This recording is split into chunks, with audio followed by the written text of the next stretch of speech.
मलिहाबाद किला विवाद, पहचान की राजनीति और उत्तर प्रदेश। क्या इतिहास सिर्फ किताबों में बंद सच होता है या फिर सत्ता, समाज और पहचान के बीच चलती एक अंतहीन लड़ाई? लखनऊ के मलिहाबाद में उठी एक चिंगारी अब सिर्फ गांव या जिले तक सीमित नहीं रही। एक पुराना किला, टूटी दीवारें, खामोश कब्रिस्तान और उन्हीं पत्थरों पर खड़े दो दावे। एक पक्ष कहता है यह अवध के नवाबों की विरासत है, दूसरा पक्ष कहता है नहीं, यह पारसी समाज के गौरवशाली इतिहास का प्रतीक है। लेकिन सवाल सिर्फ इतना नहीं कि किला किसका था। असली सवाल यह है कि आखिर भारत में हर पुराना ढांचा अचानक पहचान की जंग का मैदान क्यों बन जाता है? क्या सदियों पुरानी इमारतें अब राजनीति की नई प्रयोगशाला बन चुकी हैं? क्यों हर विवाद में इतिहास से ज़्यादा भावनाएं दिखाई देती हैं?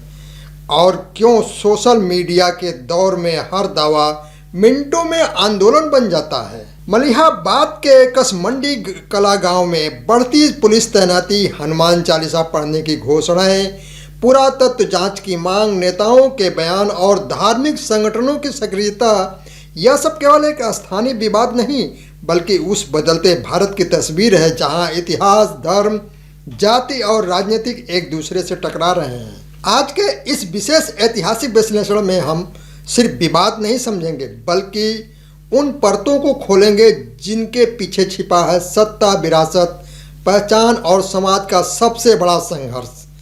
नमस्कार, मैं आर्यन सिंह, आप देख रहे हैं न्यू डंका।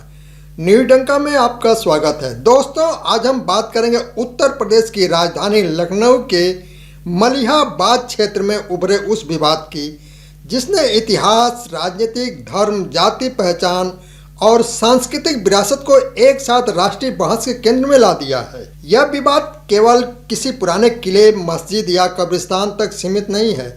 इसके पीछे सदियों का इतिहास, अवध की राजनीति, विरासत, पारसी समाज की पहचान, स्थानीय स्मृतियाँ, धार्मिक दावे, आधुनिक राजनीति और सोशल मीडिया के दौर में तेजी से फैलते नैरेटिव का जटिल मेल दिखाई देता है।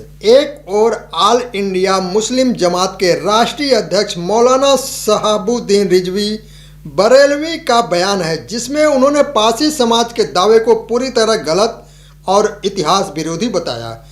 दूसरी ओर पारसी समाज और उससे जुड़े संगठनों का दावा है कि यह स्थल उनके ऐतिहासिक नायकों और राजाओं से जुड़ा हुआ है। इसी के साथ प्रशासनिक सतर्कता, पुलिस तैनाती, पुरातत्व विभाग की संभावित जांच और राजनीतिक प्रतिक्रियाओं ने इस मामले को और संवेदनशील बना दिया है। आज के इस विस्तृत विश्लेषण में हम समझेंगे दोस्तों, मलिहाबाद का ऐतिहासिक महत्व क्या है, अवध और नवाबी दौर में इस क्षेत्र की भूमिका क्या रही, पारसी समाज का ऐतिहासिक आधार क्या है, क्या वास्तव में यह किसी पारसी राजा का किला था, मुस्लिम पक्ष के दावे किस आधार पर हैं, स्थानीय राजनीतिक और पहचान की राजनीति कैसे इस विवाद को प्रभावित कर रही है, प्रशासन क्यों अलर्ट है और सबसे महत्वपूर्ण प्रश्न, इतिहास को प्रमाणों से समझा जाए या भावनात्मक दावों से। तो आइए शुरू करते हैं इस ऐतिहासिक यात्रा की। मलिहाबाद का नाम सुनते ही सबसे पहले आमों का ख्याल आता है। लखनऊ से पश्चिम दिशा में स्थित यह क्षेत्र दशहरी आम के लिए विश्व प्रसिद्ध है। लेकिन मलिहाबाद केवल फलों की खेती का इलाका नहीं है बल्कि यह अवध की ऐतिहासिक, सांस्कृतिक और सामाजिक संरचना का महत्वपूर्ण हिस्सा भी रहा है। मलिहाबाद सदियों से विभिन्न समुदायों, जातियों और धार्मिक समूहों का साझा क्षेत्र रहा है। यहाँ हिंदू, मुस्लिम, पिछड़े वर्ग, दलित समुदाय और किसान समाज लंबे समय से साथ रहते आए हैं। इसी वजह से यहाँ की सामाजिक संरचना हमेशा बहुस्तरीय रही है। अवध के नवाबी काल में मलिहाबाद का महत्व बढ़ा क्योंकि यह लखनऊ के नज़दीक था और यहाँ विशाल बाग बगीचे, कृषि भूमि और छोटे किले जैसे संरचनाएं मौजूद थी। कई स्थानीय जमींदारों और नवाबी अधिकारियों ने यहाँ अपने आवास, बाग और धार्मिक स्थल बनाए। इतिहासकार बताते हैं कि अवध क्षेत्र में अनेक छोटे किले, चौकियां और संभावित भवन बनाए जाते थे जिनका उद्देश्य प्रशासनिक नियंत्रण, सुरक्षा और स्थानीय प्रभाव को मजबूत करना होता था। इसीलिए किसी पुराने ढांचे का होना अपने आप में असामान्य नहीं है, लेकिन समस्या तब पैदा होती है जब सदियों पुराने ढांचे की पहचान को लेकर अलग अलग समुदाय अपने दावे पेश करने लगते हैं। मलिहाबाद विवाद को समझने के लिए अवध के इतिहास को समझना बेहद जरूरी है। अवध मुगल साम्राज्य के कमजोर होने के बाद उत्तर भारत का एक शक्तिशाली क्षेत्र बनकर उभरा। 18वीं सदी में अवध के नवाबों ने प्रशासनिक, सांस्कृतिक और आर्थिक रूप से इस क्षेत्र को मजबूत किया। लखनऊ कला, संगीत, साहित्य, तहजीब और स्थापत्य का केंद्र बन गया।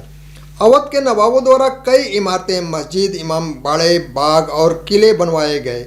इनमें से कई संरचनाएं आज भी मौजूद हैं। हालांकि समय के साथ अनेक भवन खंडहर में बदल गए और उनकी मूल पहचान धीरे धीरे धुंधली पड़ गई। मौलाना शहाबुद्दीन रिजवी बरेलवी का दावा है, इसी ऐतिहासिक पृष्ठभूमि पर आधारित है उनका कहना कि विवादित किला किसी पारसी राजा का नहीं बल्कि अवध के एक नवाब का किला था। साथ ही वहाँ मौजूद मस्जिद भी नवाबी काल में बनाई गई थी। यदि इस दावे को ऐतिहासिक दृष्टि से देखें तो अवध क्षेत्र में नवाबों द्वारा कई स्थानीय संरचनाएं निर्मित करवाई गई थी।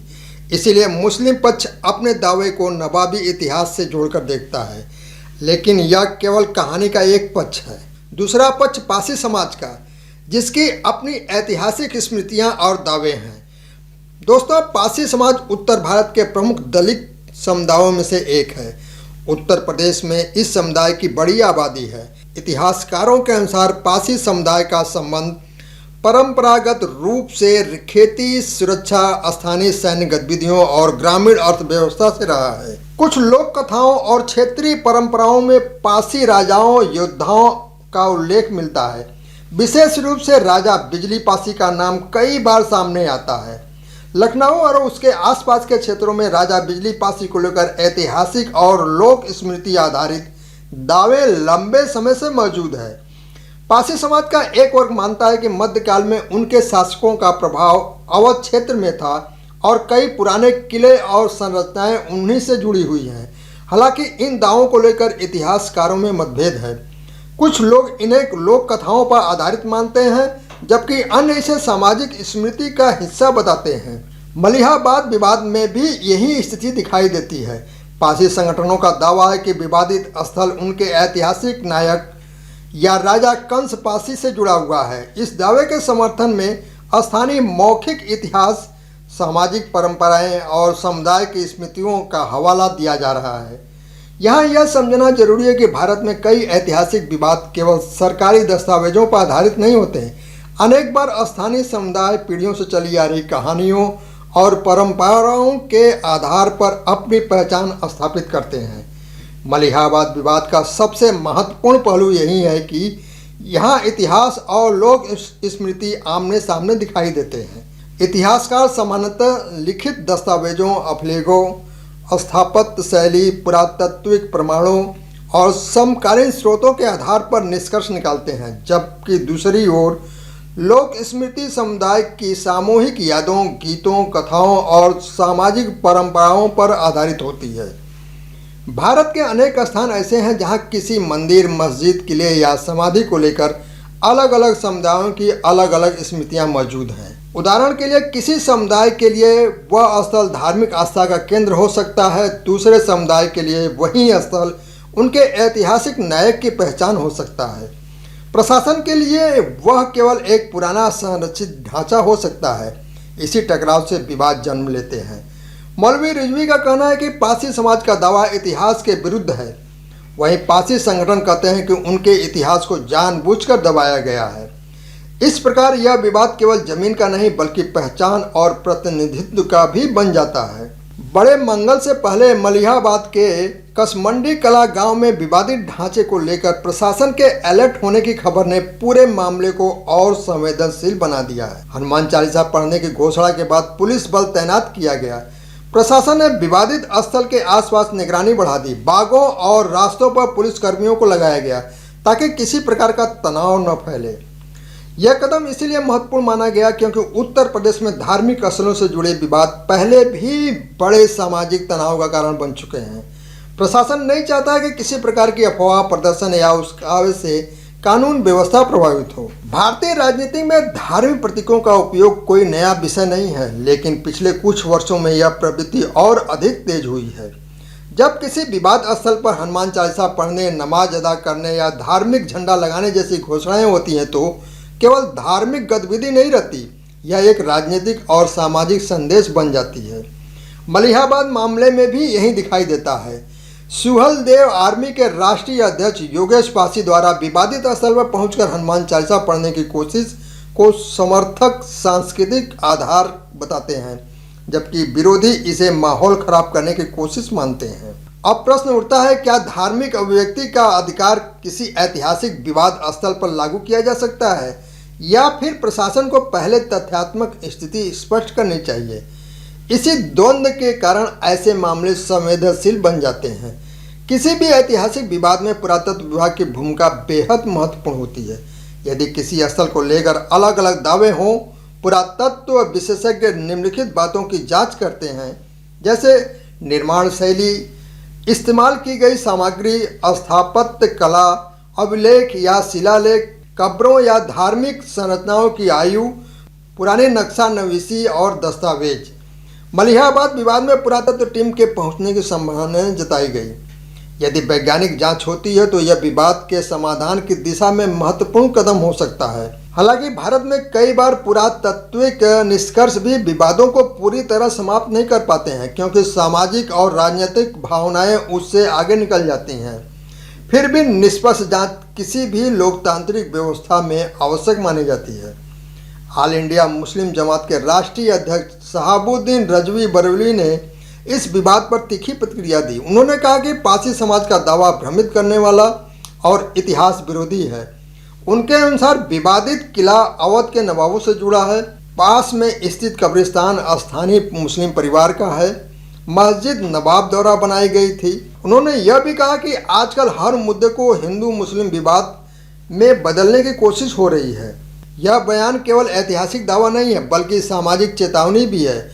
मौलाना रिजवी का कहना है कि समाज को उन ताकतों को पहचानना चाहिए जो धार्मिक तनाव पैदा करना चाहती है। हालांकि आलोचक कहते हैं कि इस प्रकार के बयान भी कभी कभी विवाद को और तीखा कर देते हैं, क्योंकि दूसरी ओर मौजूद समुदाय इसे अपनी पहचान पर हमला मान सकता है। उत्तर प्रदेश की राजनीति लखनऊ के मलिहाबाद क्षेत्र में उभरे उस विवाद की जिसने इतिहास, राजनीतिक, धार्मिक, जाति पहचान और सांस्कृतिक विरासत को एक साथ राष्ट्रीय बहस के केंद्र में ला दिया है। यह विवाद केवल किसी पुराने किले, मस्जिद या कब्रिस्तान तक सीमित नहीं है। इसके पीछे सदियों का इतिहास, अवध की राजनीतिक विरासत, पारसी समाज की पहचान, स्थानीय स्मृतियाँ, धार्मिक दावे, आधुनिक राजनीति और सोशल मीडिया के दौर में तेजी से फैलते नैरेटिव का जटिल मेल दिखाई देता है।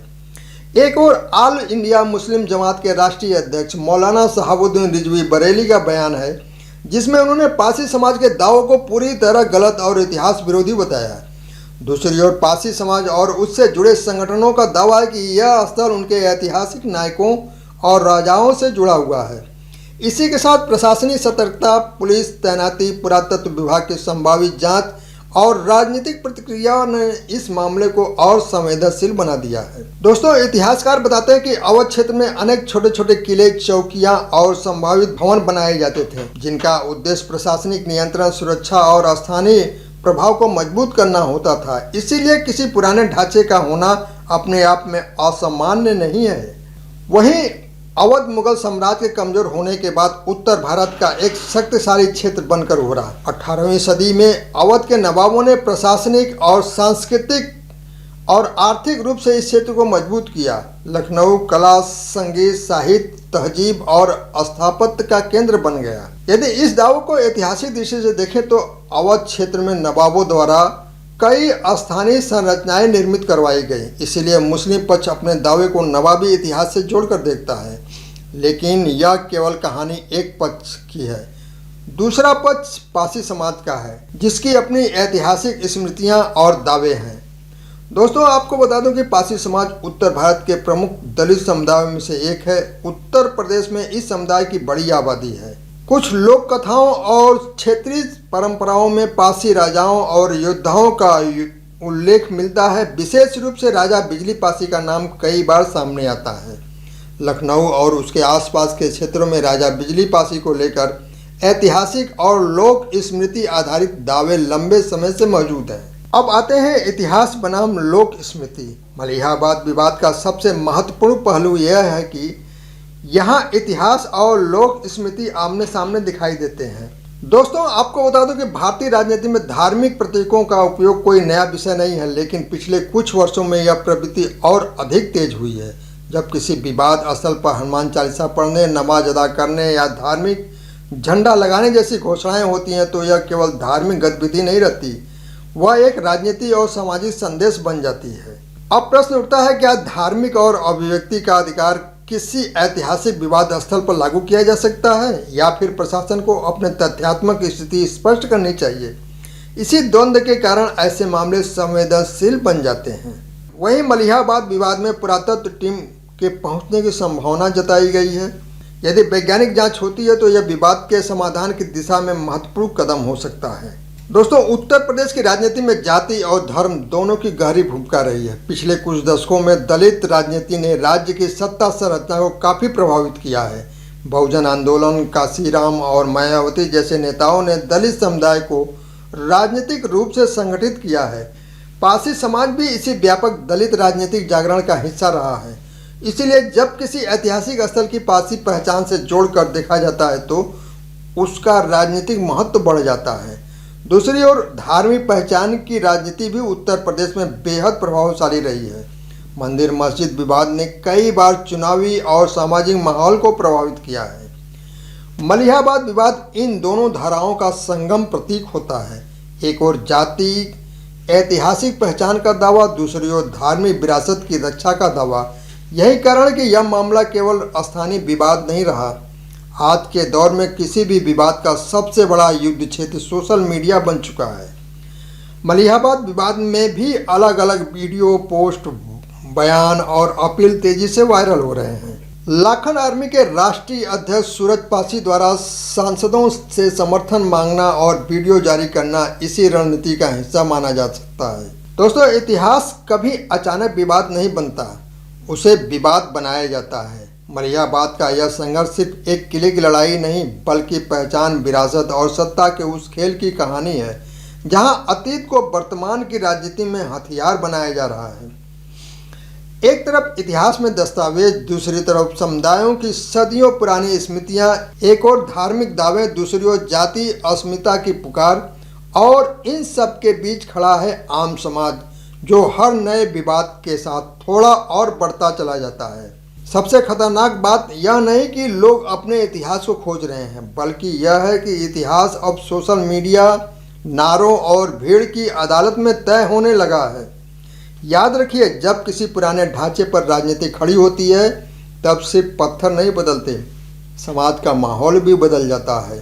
नफरत की आग इतिहास से शुरू जरूर होती है, लेकिन उसका धुआं आने वाली पीढ़ियों तक पहुंचता है। अब फैसला समाज को करना है, विरासत को जोड़ने का माध्यम बनाना है या संघर्ष का नया मैदान। दोस्तों, अगर आपको यह राजनीति विश्लेषण पसंद आया हो तो इसे शेयर जरूर करें। फिर मिलेंगे एक नए राजनीति विमर्श के साथ। धन्यवाद।